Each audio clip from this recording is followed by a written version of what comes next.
Hello everyone, Assalamualaikum warahmatullahi wabarakatuh. My name is Rizky Rahmadiana Prawira from Group 6 for Advanced Reading Class A1.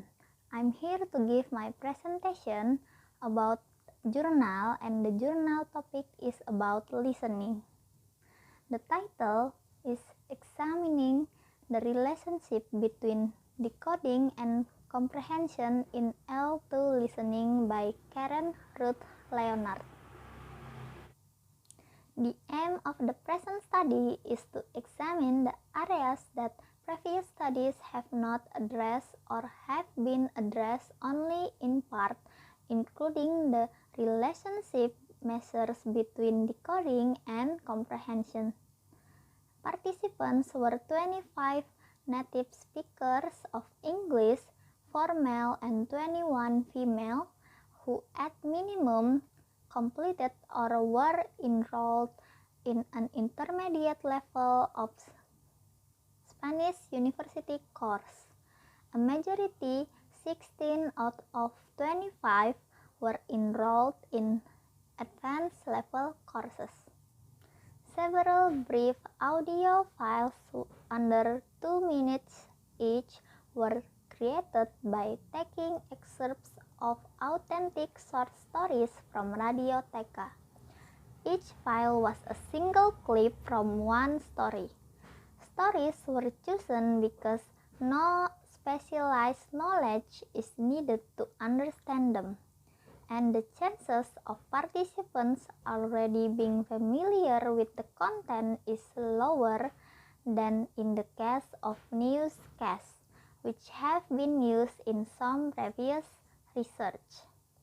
The audio files were taken from various countries, but did not include speech spoken with a strong non-standard accent or a high concentration of vocabulary specific to one country or region.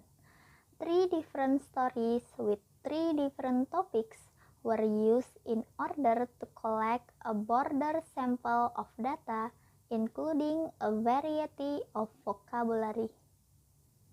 The difficulty level of each text was assessed in 2 ways: by calculating a number of words per minute and by calculating percent of higher frequency and lower frequency vocabulary based on a frequency dictionary of Spanish. There was a strong positive correlation between the 2 measures. This small study provides preliminary evidence suggesting a relationship between decoding and comprehension in L2 listening.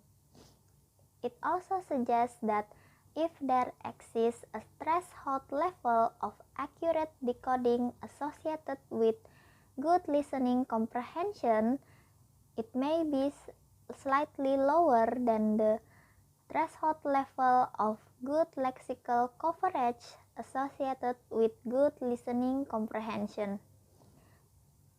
Although there are several factors that need to be examined more closely before firm conclusion can be drawn on this point.